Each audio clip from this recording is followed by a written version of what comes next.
संक्षिप्त शिव पुराण कोटि रुद्र संहिता।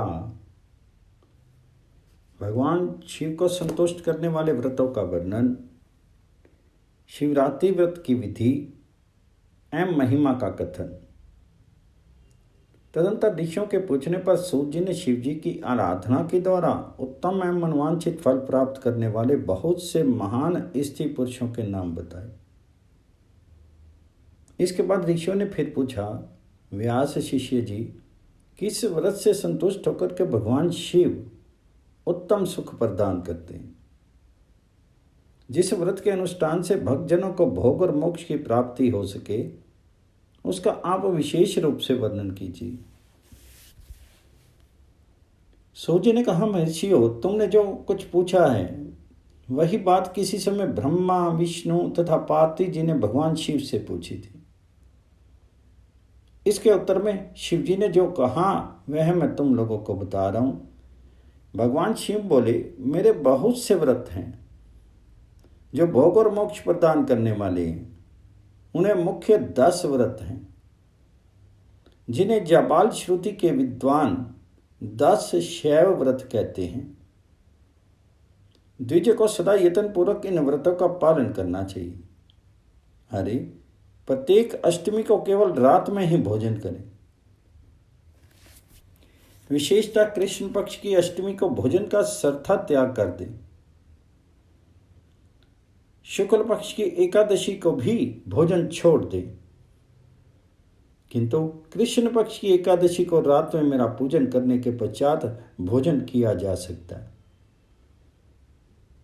शुक्ल पक्ष की त्रयोदशी को तो रात में भोजन करना चाहिए, परंतु कृष्ण पक्ष की चतुर्दशी को शिव व्रतधारी पुरुषों के लिए भोजन का सर्वथा निषेध है। दोनों पक्षों में प्रत्येक सोमवार को प्रयत्न पूर्वक केवल रात में ही भोजन करना चाहिए। शिव के व्रत में तत्पर रहने वाले लोगों के लिए ये अनिवार्य नियम हैं। इन सभी व्रतों में व्रत की पूर्ति के लिए अपनी शक्ति के अनुसार शिव भक्त ब्राह्मण को भोजन कराना चाहिए। द्विज को इन सब व्रतों का नियम पूर्वक पालन करना चाहिए। जो द्विज इनका त्याग करते हैं वे चोर होते हैं। मुक्ति मार्ग में प्रवीण पुरुषों को मोक्ष की प्राप्ति कराने वाले 4 व्रतों का नियम पूर्वक पालन करना चाहिए।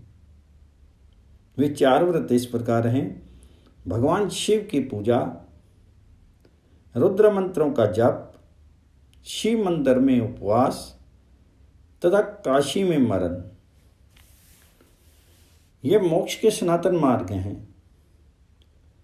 सोमवार की अष्टमी और कृष्ण पक्ष की चतुर्दशी, इन 2 तिथियों को उपवास पूर्वक व्रत रखा जाए तो वह भगवान शिव को संतुष्ट करने वाला होता है। ऐसे में अन्यथा विचार करने की आवश्यकता नहीं है। हरे, इन 4 में भी शिवरात्रि का व्रत ही सबसे अधिक बलवान है। इसलिए भोग और मोक्ष रूपी फल की इच्छा रखने वाले लोगों को मुख्यतः उसी का पालन करना चाहिए। इस व्रत को छोड़कर के दूसरा कोई मनुष्यों के लिए हितकारक व्रत नहीं है। ये व्रत सबके लिए धर्मों का उत्तम साधन है।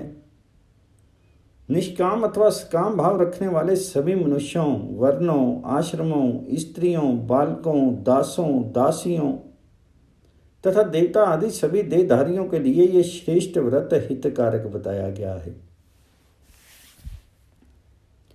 माघ मास के कृष्ण पक्ष की शिवरात्रि तिथि का विशेष महात्म्य बताया गया है। जिस दिन आधी रात के समय तक वह तिथि विद्यमान हो, उसी दिन उसे व्रत के लिए ग्रहण करना चाहिए।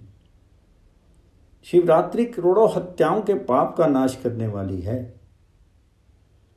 केशव, उस दिन सवेरे से लेकर के जो कार्य करना आवश्यक है उसे प्रसन्नता पूर्वक तुम्हें बता रहा हूं। तुम ध्यान दे करके सुनो। बुद्धिमान पुरुष सवेरे उठ करके बड़े आनंद के साथ स्नान आदि नित्य कर्म करे। आलस्य को पास नहीं आने दे। फिर शिवालय में जाकर के शिवलिंग का विधिवत पूजन करके मुझे शिव को नमस्कार करने के पश्चात उत्तम रीति से संकल्प करे। देव देव महादेव नीलकंठ आपको नमस्कार है। देव देव महादेव नीलकंठ नमस्तुते। देव, मैं आपके शिवरात्रि व्रत का अनुष्ठान करना चाहता हूँ। देवीश्वर, आपके प्रभाव से यह व्रत बिना किसी विघ्न बाधा के पूर्ण हो और काम आदि शत्रु मुझे पीड़ा नहीं दे। ऐसा संकल्प करके पूजन सामग्री का संग्रह करें और उत्तम स्थान में जो शास्त्र प्रसिद्ध शिवलिंग हों उनके पास रात में जाकर के स्वयं उत्तम विधि विधान का संपादन करें। फिर शिव के दक्षिण या पश्चिम भाग में सुंदर स्थान पर उनके निकट पूजा के लिए संचित सामग्री को रखें। तदनंतर श्रेष्ठ पुरुष वहां फिर स्नान करें। स्नान के बाद सुंदर वस्त्र और उपवस्त्र धारण करके 3 बार आचमन करने के पश्चात पूजन आरंभ करें। जिस मंत्र के लिए जो द्रव्य नियत हो उस मंत्र को पढ़ करके उसी द्रव्य के द्वारा पूजा करनी चाहिए। बिना मंत्र के महादेव जी की पूजा नहीं करनी चाहिए। गीत वाद्य नृत्य आदि के साथ भक्ति भाव से संपन्न होकर के रात्रि के प्रथम पहर में पूजन करके विद्वान पुरुष मंत्र का जप करें।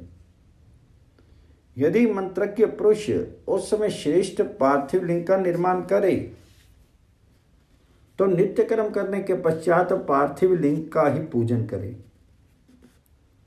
पहले पार्थिव बनाकर के पीछे उसकी विधिवत स्थापना करे।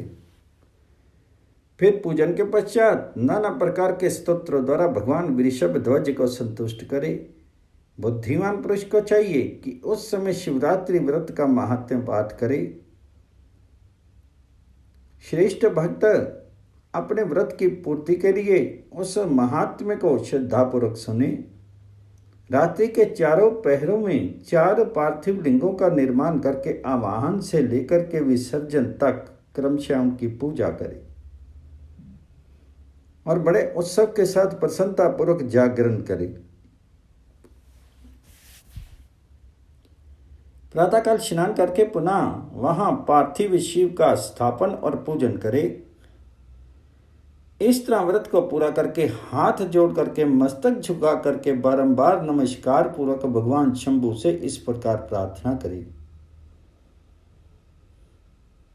महादेव, आपकी आज्ञा से मैंने जो व्रत ग्रहण किया था स्वामिन, वह परम उत्तम व्रत पूर्ण हो गया, अतः अब उसका विसर्जन करता हूं। देवेश्वर सर्व, यथाशक्ति किए गए इस व्रत से आप मुझ पर प्रसन्न हों, कृपा करके संतुष्ट हों।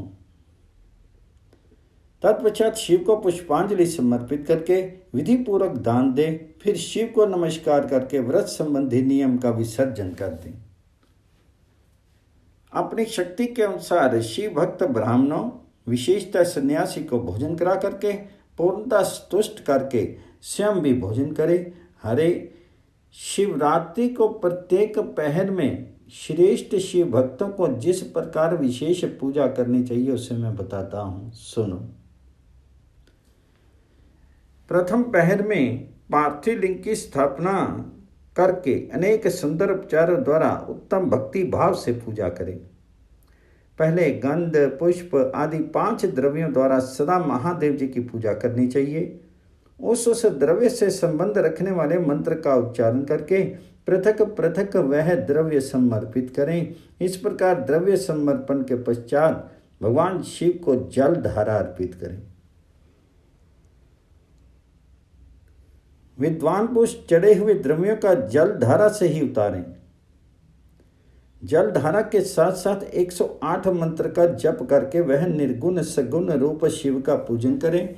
गुरु से प्राप्त हुए मंत्र द्वारा भगवान शिव की पूजा करें, अन्यथा नाम मंत्र द्वारा सदा शिव का पूजन करना चाहिए। विचित्र चंदन, अखंड चावल और काले तिलों से परमात्मा शिव की पूजा करनी चाहिए। कमल और कनेर के फूल चढ़ाने चाहिए। 8 नाम मंत्रों द्वारा शंकर जी को पुष्प समर्पित करें। ये 8 नाम इस प्रकार हैं: भव, शर्व, रुद्र, पशुपति, उग्र, महान, भीम और ईशान। इनके आरंभ में श्री और अंत में चतुर्थी विभक्ति जोड़ करके श्री भवाय नमः इत्यादि नाम मंत्रों द्वारा शिव का पूजन करें। पुष्प समर्पण के पश्चात धूप, दीप और नैवेद्य निवेदन करें।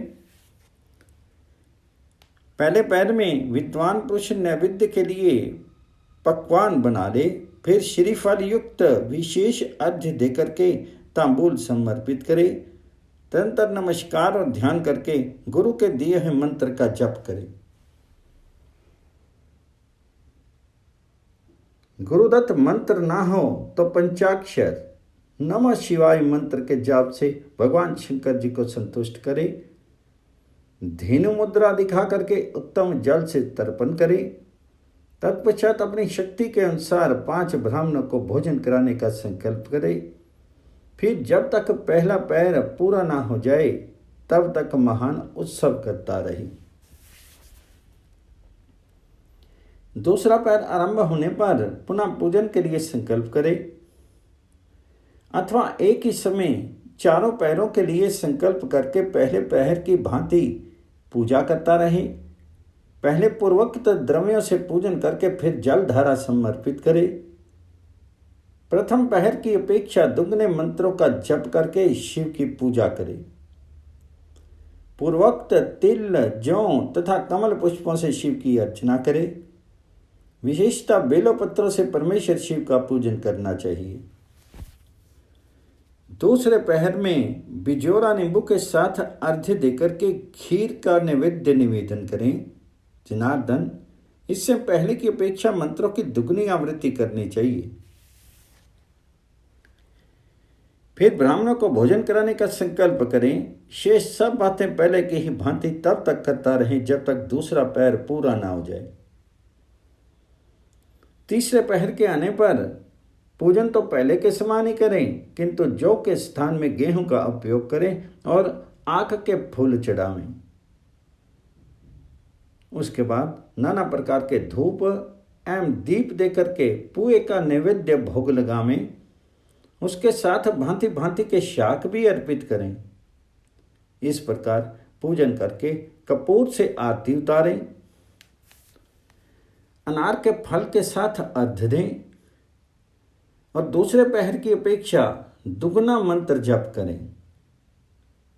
तदंतर दक्षिणा सहित ब्राह्मण भोजन का संकल्प करें और तीसरे पहर के पूरा होने पर पूर्वत उत्सव करता रहे। चौथा पहर आने पर तीसरे पहर की पूजा का विसर्जन कर दें। पुनः आवाहन आदि करके विधिवत पूजा करें। उड़द, कंगनी, मूंग, सप्तधान्य, शंखी पुष्प तथा बिल्वपत्रों से परमेश्वर शंकर जी का पूजन करें। उस पहर में भांति भांति के मिठाइयों का नैवेद्य लगावें अथवा उड़द के बड़े आदि बना करके उनके द्वारा सदाशिव को संतुष्ट करें। केले के फल के साथ अथवा अन्य विविध फलों के साथ शिव को अर्घ्य दें। तीसरे पहर की अपेक्षा दूना मंत्र जप करें और यथाशक्ति ब्राह्मण भोजन का संकल्प करें। गीत, वाद्य तथा नृत्य से शिव की आराधना पूर्वक समय बितावें। भक्तजनों को तब तक महान उत्सव करते रहना चाहिए जब तक अरुणोदय ना हो जाए। अरुणोदय होने पर पुनः स्नान करके भांति भांति के पूजन उपचारों और उपहारों द्वारा शिव की अर्चना करे। तत्पश्चात अपना अभिषेक कराए। नाना प्रकार के दान दे और प्रहर की संख्या के अनुसार ब्राह्मणों तथा सन्यासियों को अनेक प्रकार के भोज्य पदार्थों का भोजन करावे।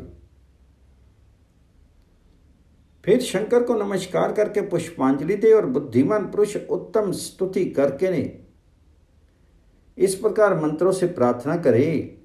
मंत्र के भाव हैं: सुखदायक कृपा ध्यान शिव, मैं आपका हूँ, मेरे प्राण आप में ही लगे हैं और मेरा चित्त सदा आपका ही चिंतन करता है। ये जानकर के आप जैसे उचित समझें वैसा करें। भूतनाथ, मैंने जानकर या अनजान में जो जप और पूजन आदि किया है उसे समझ करके दया सागर होने के नाते ही आप मुझ पर प्रसन्न हो। उस उपवास व्रत से जो फल हुआ हो, उसी से सुखदायक भगवान शंकर मुझ पर प्रसन्न हो। महादेव, मेरे कुल में सदा आपका भजन होता रहे। जहाँ के आप इष्ट देवता ना हों, उस कुल में मेरा कभी जन्म नहीं हो। इस प्रकार प्रार्थना करने के पश्चात भगवान शिव को पुष्पांजलि समर्पित करके ब्राह्मणों से तिलक और आशीर्वाद ग्रहण करें।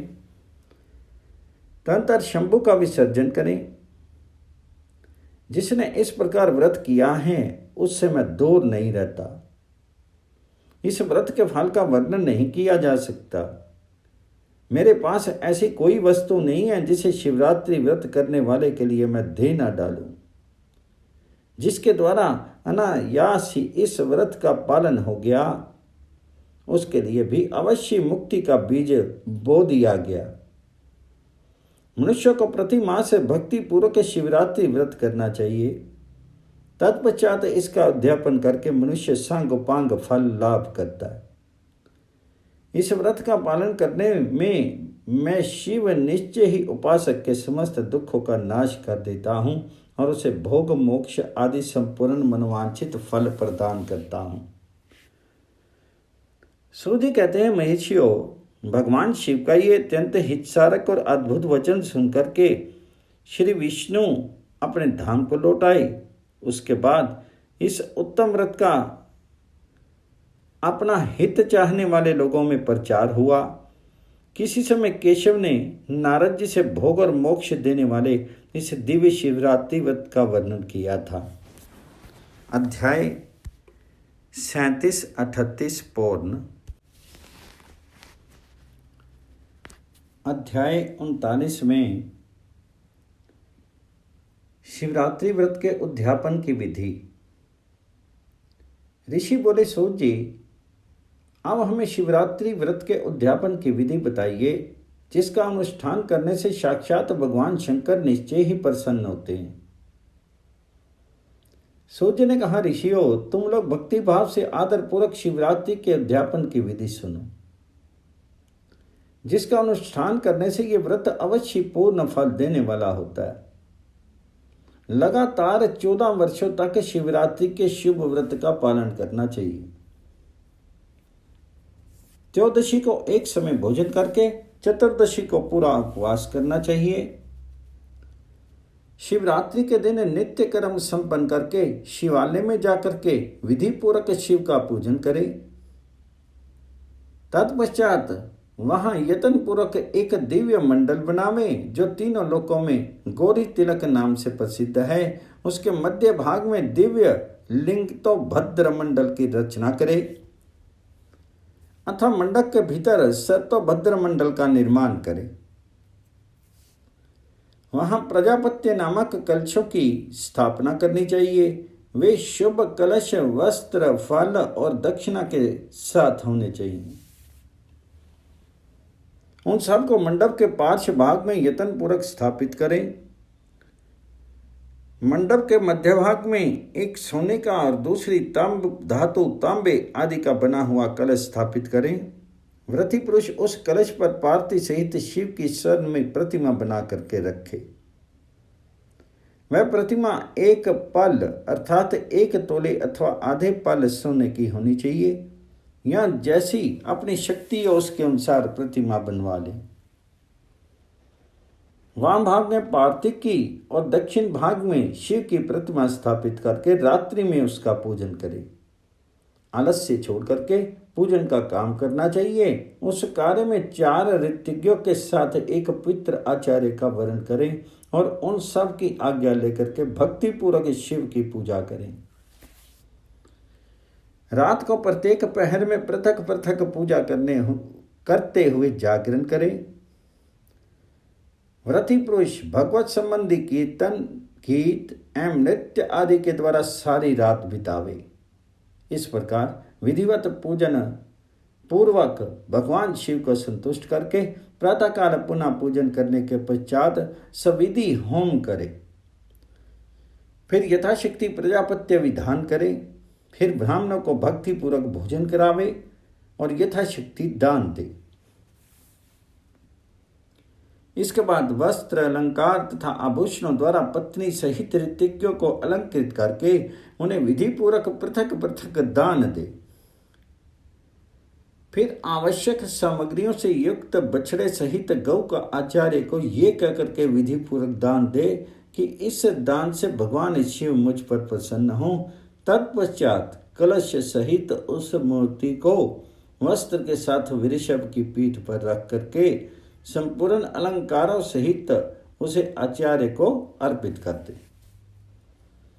इसके बाद हाथ जोड़ करके मस्तक झुका करके बड़े प्रेम से गद्यवाणी में महाप्रभु महेश्वर देव से प्रार्थना करे, देव देव महादेव शरणागत वत्सल देवेश्वर, इस व्रत से संतुष्ट होकर के आप मेरे ऊपर कृपा कीजिए। शिव शंकर, मैंने भक्ति भाव से इस व्रत का पालन किया है, इसमें जो कमी रह गई हो वह आपके प्रसाद से पूरी हो जाए। शंकर, मैंने अनजान में या अनजान बूझ करके जो जप पूजन आदि किया है वह आपकी कृपा से सफल हो। इस तरह परमात्मा शिव को पुष्पांजलि अर्पण करके फिर नमस्कार एवं प्रार्थना करे। जिसने इस प्रकार व्रत पूरा कर लिया उसके उस व्रत में कोई न्यूनता नहीं रह सकती, उससे वह मनवांछित सिद्धि प्राप्त कर लेता है, इसमें संशय नहीं है। अध्याय 39 पूर्ण। 40वें अध्याय में अनजान में शिवरात्रि व्रत करने से एक भील पर भगवान शंकर की अद्भुत कृपा। ऋषियों ने पूछा, सूत जी, पूर्व काल में किसने इस उत्तम शिवरात्रि व्रत का पालन किया था और अनजान में भी इस व्रत का पालन करके किसने कौन सा फल प्राप्त किया है? तो सूर्य ने कहा, ऋषियों तुम सब लोग सुनो, मैं इस विषय में एक निषाद का प्राचीन इतिहास सुनाता हूँ जो सब पापों का नाश करने वाला है। पहले की बात है, किसी वन में एक भील रहता था जिसका नाम था गुरुद्रोह और क्रूर स्वभाव का होने के साथ ही क्रूरतापूर्ण कर्म में तत्पर रहता था। वह प्रतिदिन वन में जाकर के मृगों को मारता और वहीं रह करके नाना प्रकार की चोरियां करता था। उसने बचपन से ही कभी कोई शुभ कर्म नहीं किया था। इस प्रकार वन में रहते हुए उस दुरात्मा भील का बहुत समय बीत गया। तदंतर एक दिन बड़ी सुंदर एवं शुभ कारक शिवरात्रि आई, किंतु वह दुरात्मा घने जंगल में निवास करने वाला था, इसलिए उस व्रत को नहीं जानता था। उसी दिन उस भील के माता पिता और पत्नी ने भूख से पीड़ित होकर के उससे यातना की, वनेचर हमें खाने को दो। उनके इस प्रकार याचना करने पर वह तुरंत धनुष लेकर के चल दिया और मृगों के शिकार के लिए सारे वन में घूमने लगा। देव योग से उसे उस दिन कुछ भी नहीं मिला और सूर्य अस्त हो गया। इससे उसको बड़ा दुख हुआ। वह सोचने लगा, मैं क्या करूं, कहाँ जाऊं, आज तो कुछ नहीं मिला। घर में जो बच्चे हैं उनका तथा माता पिता का क्या होगा, मेरी जो पत्नी हैं उनकी भी क्या दिशा होगी, अतः मुझे कुछ लेकर ही घर जाना चाहिए, अन्यथा नहीं जाना चाहिए। ऐसा सोच करके वह व्याध एक जलाशय के समीप पहुंचा और जहां पानी में उतरने का घाट था वहां जाकर के खड़ा हो गया। वह मानी मानी ये विचार करता था कि यहाँ कोई ना कोई जीव पानी पीने के लिए अवश्य आएगा, उसी को मार करके कृतकृत्य ही उसे साथ लेकर के प्रसन्नतापूर्वक घर को जाऊंगा। ऐसा निश्चय करके वे व्याघ्र एक बेल के पेड़ पर चढ़ गया और वहीं चाल साथ लेकर के बैठ गया। उसके मन में केवल यही चिंता थी कि कब कोई जीव आएगा और कब मैं उसे मारूंगा। इसी प्रतीक्षा में भूख प्यास से पीड़ित होकर के वह बैठा रहा। उस रात के पहले पहर में एक प्यासी हिरनी यहाँ आई जो चकित होकर के जोर जोर से चौंकड़ी भर रही थी। ब्राह्मणों, उस मृगी को देख करके व्याध को बड़ा हर्ष हुआ और उसने तुरंत ही उसके वध के लिए अपने धनुष पर एक बाण का संधान किया। ऐसा करते हुए उसके हाथ के धक्के से थोड़ा सा जल और बिल्वपत्र नीचे गिर पड़े। उस पेड़ के नीचे शिवलिंग था। उक्त जल और बिल्वपत्र से शिव की प्रथम पैर की पूजा संपन्न होगी। उस पूजा के महात्म ने से उस व्याध का बहुत सा पातक तत्काल नष्ट हो गया। वहां होने वाली खड़खड़ाहट की आवाज को सुनकर के हरिणी ने भय से ऊपर की ओर देखा। व्याध को देखते ही वह व्याकुल होगी और बोली। मृगी ने कहा, व्याध, तुम क्या करना चाहते हो? मेरे सामने सच सच बताओ। हरिणी की यह बात सुनकर के व्याध ने कहा, आज मेरे कुटुंब के लोग भूखे हैं, अतः तुमको मार करके उनकी भूख मिटाऊंगा, उन्हें तृप्त करूंगा। व्याध का ये दारुण वचन सुनकर के तथा जिसे रोकना कठिन था उस दुष्ट भील को बाण ताने देख करके मृगी सोचने लगी कि अब मैं क्या करूं, कहाँ जाऊं? अच्छा, कोई उपाय रचती हूं। ऐसा विचार करके उसने वहां इस प्रकार कहा।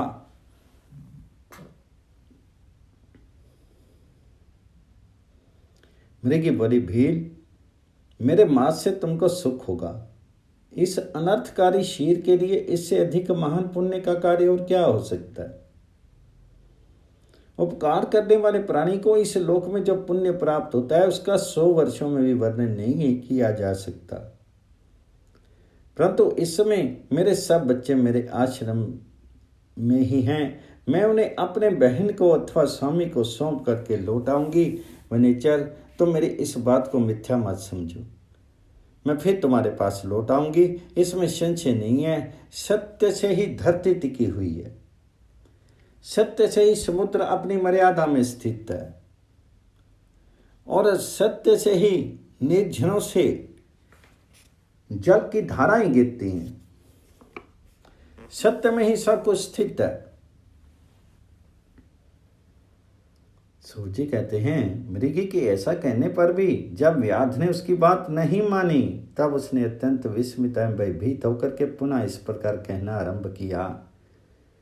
मृगी बोली, व्याध सुनो, मैं तुम्हारे सामने ऐसी शपथ खाती हूं जिससे घर जाने पर मैं अवश्य तुम्हारे पास लौट आऊंगी। ब्राह्मण यदि वेद बेचे और तीनों काल संध्या नहीं करे तो उसे जो पाप लगता है, पति की आज्ञा का उल्लंघन करके स्वेच्छा अनुसार कार्य करने वाली स्त्रियों को जिस पाप की प्राप्ति होती है, किए हुए उपकार को ना मानने वाले, भगवान शंकर से विमुख रहने वाले, दूसरों से द्रोह करने वाले, धर्म को लांघने वाले तथा विश्वासघात और छल करने वाले लोगों को जो पाप लगता है, उसी पाप से मैं भी लिप्त हो जाऊं यदि लौट करके यहां ना आऊं। इस तरह अनेक शपथ खा करके जब मृगी चुपचाप खड़ी होगी तब उस व्याध ने उस पर विश्वास करके कहा, अच्छा, अब तुम अपने घर को जाओ। तब मृगी बड़े हर्ष के साथ पानी पी करके अपने आश्रम मंडल में गई। इतने में ही रात का वह पहला पहर व्याध के जागते ही जागते बीत गया। तब उस हिरनी की बहन दूसरी मृगी, जिसका पहनी ने स्मरण किया था, उसी की राह देखती हुई जल पीने के लिए वहां पे आ गई। उसे देखकर के भील ने स्वयं बाण को तरकश से खींचा। ऐसा करते समय पुनः पहले की भांति भगवान शिव के ऊपर जल और बिल्वपत्र गिरे। उसके द्वारा महात्मा शंभु की दूसरे पहर की पूजा संपन्न होगी। यद्यपि वह प्रसंगवश ही हुई थी तो भी व्याध के लिए सुखदायिनी होगी। मृगी ने उसे बाण खींचते देख पूछा, वनेचर, ये क्या करते हो? व्याध ने पूर्वत उत्तर दिया, मैं अपने भूखे कुटुंब को तृप्त करने के लिए तुझे मारूंगा। ये सुनकर के वह मृगी बोली। मृगी ने कहा, व्याध, मेरी बात सुनो, मैं धन्य हूं, मेरा देह धारण सफल हो गया, क्योंकि इस अनित्य शीर के द्वारा उपकार होगा, परंतु मेरे छोटे छोटे बच्चे घर में हैं। अतः मैं एक बार जाकर के उन्हें अपने स्वामी को सौंप दूं, फिर तुम्हारे पास लौट आऊंगी। व्याघ्र बोला, तुम्हारी बात पर मुझे विश्वास नहीं है। मैं तुझे मारूंगा, इसमें संशय नहीं है। ये सुनकर के वह हरनी भगवान विष्णु की शरण खाती हुई बोली, भगवान विष्णु की शपथ खाती हुई बोली, व्याध, जो कुछ मैं कहती हूं उसे सुनो। यदि मैं लौट कर नहीं आई तो अपना सारा पुण्य हार जाऊं, क्योंकि जो वचन देकर के उससे पलट जाता है वह अपने पुण्य को हार जाता है। जो पुरुष अपनी विवाहिता स्त्री को त्याग करके दूसरी के पास जाता है, वैदिक धर्म का उल्लंघन करके कपोल कल्पित धर्म पर चलता है, भगवान विष्णु का भक्त होकर के शिव की निंदा करता है, माता पिता की निधन तिथि को श्राद्ध आदि ना करके उसे सूना बिता देता है तथा मन में संताप का अनुभव करके अपने दिए हुए वचन को पूरा करता है, ऐसे लोगों को जो पाप लगता है वही मुझे भी लगे यदि मैं लौट कर नहीं आऊं। सो जी कहते हैं, उनके ऐसा कहने पर व्याध ने उस मृगी से कहा, जाओ। मृगी जल पी करके हर्षपूर्वक अपने आश्रम को गई। इतने में ही रात का दूसरा पहर भी व्याध के जागते जागते बीत गया। इसी समय तीसरा पहर आरंभ हो जाने पर मृगी के लौटने में बहुत विलंब हुआ। जान चकित होकर के व्याध उनकी खोज करने लगा। इतने में ही उसने जल के मार्ग में एक हिरण को देखा। वह बड़ा हृष्टपुष्ट था। उसे देख करके वनेचर को बड़ा हर्ष हुआ और वह धनुष पर बाण रख करके उसे मार डालने को उद्यत हुआ। ऐसा करते समय उसके प्रारब्धवश कुछ जल और बिल्व पत्र शिवलिंग पर घिरे। उससे उसके सौभाग्य से भगवान शिव की तीसरे पैर की पूजा संपन्न होगी। इस तरह भगवान जी ने उस पर अपनी दया दिखाई। पत्तों के गिरने आदि का शब्द सुनकर के उस मृग ने व्याध की ओर देखा और पूछा, क्या करते हो? व्याध ने उत्तर दिया, मैं अपने कुटुंब को भोजन देने के लिए तुम्हारा वध करूंगा। व्याध की यह बात सुनकर के हरिण के मन में बड़ा हर्ष हुआ। तुरंत ही व्याध से इस प्रकार बोला। हरिण ने कहा, मैं धन्य हूं, मेरा हृष्ट पुष्ट होना सफल हो गया, क्योंकि मेरे शीर से आप लोगों की तृप्ति होगी। जिसका शीर परोपकार के काम में नहीं आता उसका सब कुछ व्यर्थ चला गया।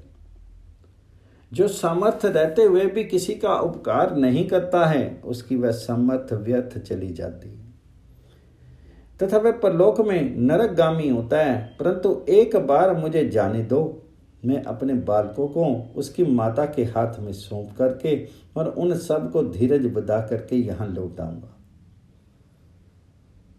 उनके ऐसा कहने पर व्याध मन ही मन बड़ा विस्मित हुआ। उसका हृदय कुछ शुद्ध हो गया था और उसके सारे पाप पुंज नष्ट हो चुके थे। उसने इस प्रकार कहा। व्याध बोला, जो जो यहाँ आए वे सब तुम्हारी ही तरह बातें बना करके चलेगी, परंतु वे वंचक अभी तक यहाँ नहीं लौटे हैं। मृग, तुम भी इस समय संकट में हो, इसलिए झूठ बोल करके चले जाओगे, फिर आज मेरा जीवन निर्वाह कैसे होगा? मृग बोला, व्याध, मैं जो कुछ कहता हूं उसे सुनो। मुझ में असत्य नहीं है। सारा चराचर ब्रह्मांड सत्य से ही टिका हुआ है। जिसकी वाणी झूठी होती है उसका पुण्य उसी क्षण नष्ट हो जाता है। तथापि भील, तुम मेरी सच्ची प्रतिज्ञा सुनो। संध्या काल में स्त्री संग तथा शिवरात्रि के दिन भोजन करने से जो पाप लगता है, झूठी गवाही देने, द्रोहर को हड़प लेने और संध्या ना करने से द्विज को जो पाप होता है, वही पाप मुझे भी लगे यदि मैं लौट करके नहीं आऊं। जिसके मुख से कभी शिव का नाम नहीं निकलता, जो सामर्थ्य रहते हुए भी दूसरों का उपकार नहीं करता, पर्व के दिन श्री फल तोड़ता, अभक्ष्य भक्षण करता तथा शिव की पूजा किए बिना और भस्म लगाए बिना भोजन कर लेता है, इन सब का पातक मुझे लगे यदि मैं लौट करके ना आऊं। सोजी कहते हैं, उनकी बात सुनकर के व्याध ने कहा, जाओ शीघ्र लौटना। व्याध के ऐसा कहने पर मृग पानी पी करके चला गया। वे सब अपने अपने आश्रम पर मिले। तीनों ही प्रतिज्ञाबद्ध हो चुके थे। आपस में एक दूसरे के वृत्तांत को भली भांति सुनकर के सत्य के पास से बधे हुए उन सब ने यही निश्चय किया कि वहां अवश्य जाना चाहिए। इस निश्चय के बाद वहां बालकों को आश्वासन देकर के वे सब के सब जाने के लिए उत्सुक हो गए। उस समय जेठी मृगी ने वहां अपने स्वामी से कहा, स्वामिन, आपके बिना यहाँ बालक कैसे रहेंगे प्रभु? मैंने ही वहाँ पहले जाकर के प्रतिज्ञा की है, केवल मुझको जाना चाहिए, आप दोनों यही रहें। उनकी ये बात सुनकर के छोटी मृगी बोली, बहन, मैं तुम्हारी सेविका हूँ, इसलिए आज मैं ही व्याध के पास जाती हूँ, तुम यहीं रहो।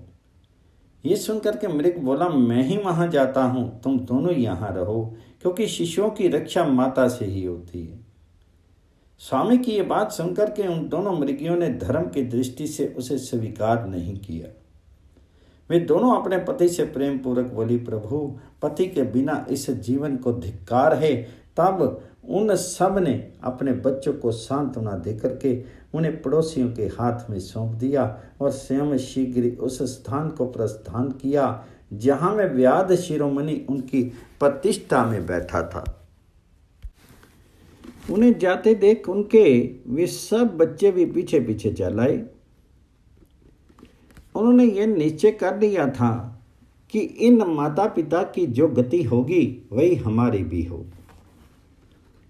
उन सब को एक साथ आया देख करके व्याध को बड़ा हर्ष हुआ। उसने धनुष पर बांध रखा। उसमें पुनः जल और बेलपत्र शिव के ऊपर गिरे। उससे शिवजी की चौथे पैर की पूजा संपन्न होगी। उस व्याध का सारा पाप तत्काल भस्म हो गया। इतने में ही दोनों मृगियां और मृग बोल उठे, व्याध शिरोमणि, शीघ्र कृपा करके हमारे शीर को सार्थक करो। उनकी ये बात सुनकर के व्याध को बड़ा विस्मय हुआ। शिव पूजा के प्रभाव से उसको दुर्लभ ज्ञान प्राप्त हो गया। उसने सोचा, ये मृग ज्ञानहीन पशु होने पर भी धन्य है, सर्वथा आदरणीय हैं, क्योंकि अपने शीर से ही परोपकार में लगे हुए हैं। मैंने इसमें मनुष्य जन्म पाकर भी किस पुरुषार्थ का साधन किया? दूसरे के शरीर को पीड़ा देकर के अपने शरीर को पोसा है। प्रतिदिन अनेक प्रकार के पाप करके अपने कुटुंब का पालन किया है। हाय, ऐसे पाप करके मेरे क्या गति होगी अथवा मैं किस गति को प्राप्त होऊंगा? मैंने जन्म से लेकर के अब तक जो पातक किया है उसका इस समय मुझे स्मरण हो रहा है। मेरे जीवन को धिक्कार है, धिक्कार है। इस प्रकार ज्ञान संपन्न होकर के व्याध ने अपने बाण को रोक लिया और कहा, श्रेष्ठ मृगो, तुम जाओ, तुम्हारा जीवन धन्य है। व्याध के ऐसा कहने पर भगवान शंकर तत्काल प्रसन्न हो गए और उन्होंने व्याध को अपने सम्मानित एवं पूजित स्वरूप का दर्शन कराया तथा कृपा पूर्वक उनके शीर का स्पर्श करके उससे प्रेम से कहा, भील, मैं तुम्हारे व्रत से प्रसन्न हूं, वर मांगो। व्याधि भगवान शिव के उस रूप को देख करके तत्काल जीवन मुक्त हो गया और मैंने सब कुछ पा लिया यो कहता हुआ उनके चरणों के आगे गिर पड़ा।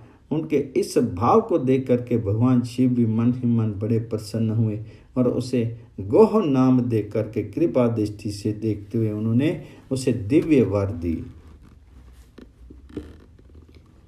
शिव बोले, व्याध सुनो, आज से तुम श्रृंगवेरपुर में उत्तम राजधानी का आश्रय ले दिव्य भोगों का उपभोग करो। तुम्हारे वंश की वृद्धि निर्विघ्न रूप से होती रहे। देवता भी तुम्हारी प्रशंसा करेंगे। व्याध, मेरे भक्तों पर स्नेह रखने वाले भगवान श्री राम एक दिन निश्चय ही तुम्हारे घर पधारेंगे और तुम्हारे साथ मित्रता करेंगे। तुम मेरी सेवा में मन लगा करके दुर्लभ मोक्ष पा जाओगे। इसी समय वे सब मृग भगवान शंकर जी का दर्शन और प्रणाम करके मृग योनि से मुक्त हो गए और दिव्य देहधारी होकर के विमान पर बैठ करके शिव के दर्शन मात्र से शाप मुक्त होकर के दिव्य धाम को चलेगी। तब से अर्बुद पर्वत पर भगवान शिव व्याधीश्वर के नाम से प्रसिद्ध हुए, जो दर्शन और पूजन करने पर तत्काल भोग और मोक्ष प्रदान करने वाले हैं। महिषियों, वह व्याध भी उस दिन से दिव्य भोगों का उपभोग करता हुआ अपनी राजधानी में रहने लगा। उसने भगवान श्री राम की कृपा पाकर के शिव का सायुज्य प्राप्त कर लिया। अनजान में ही इस व्रत का अनुष्ठान करने से उसको सायुज्य मोक्ष मिल गया। फिर जो भक्ति भाव से संपन्न होकर के इस व्रत को करते हैं, वे शिव का शुभ सायुज्य प्राप्त कर लें। इसके लिए तो कहना ही क्या है। संपूर्ण शास्त्रों तथा अनेक प्रकार के धर्मों के विषय में भली भांति विचार करके इस शिवरात्रि व्रत को सबसे उत्तम बताया गया है।